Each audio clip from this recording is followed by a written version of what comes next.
Hi, my name is Paul Sargent and welcome once again to AP Euro Bit by Bit, the series in which I'm trying to break down modern European history into small bite-sized pieces so that you can better understand it.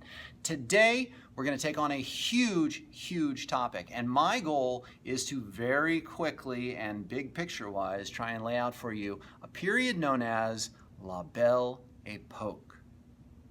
Cue the intro.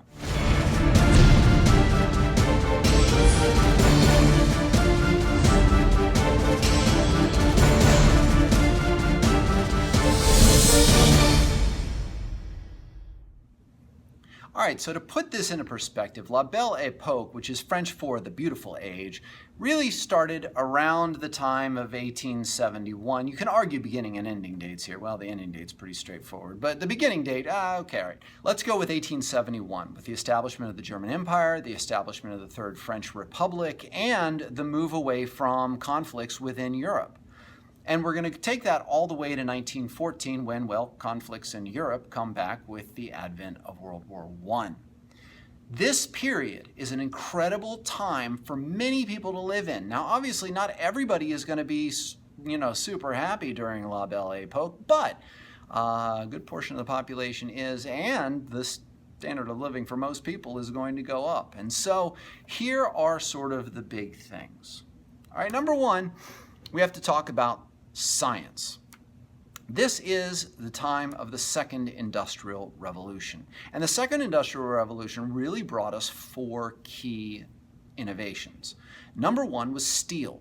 Steel was lighter and stronger than other materials which had been produced before and allowed buildings to go higher and allowed us to build much stronger structures, which made possible, well, boy, lots and lots of things, from military applications to civilian applications to all kinds of stuff.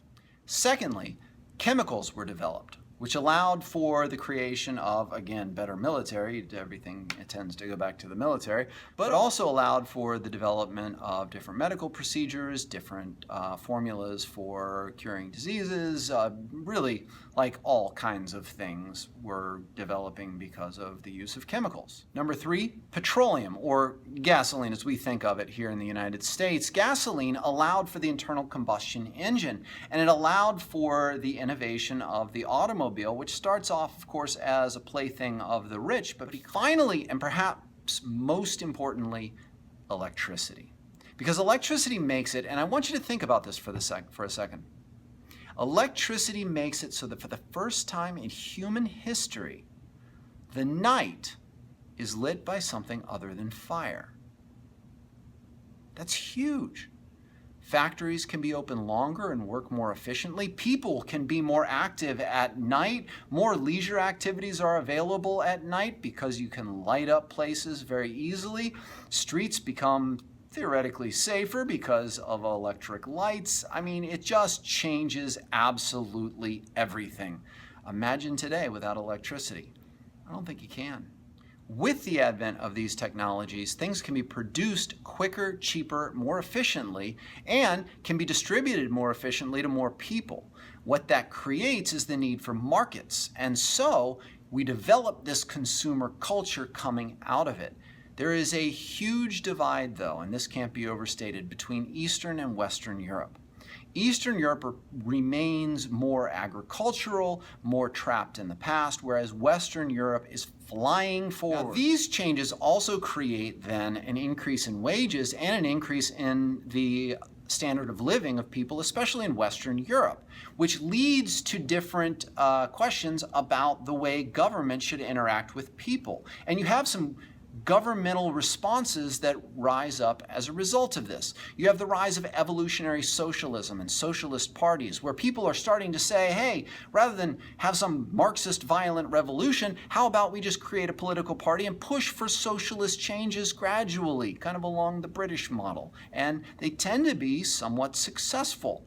You also have the rise of anarchism and the rise of the idea that the state is the ultimate problem with the plight of the workers. And to get rid of the state, usually by assassinating its leaders, that's the way to go. They tried it. They were successful in assassinating some leaders, but generally the anarchist movement was, unsuccessful.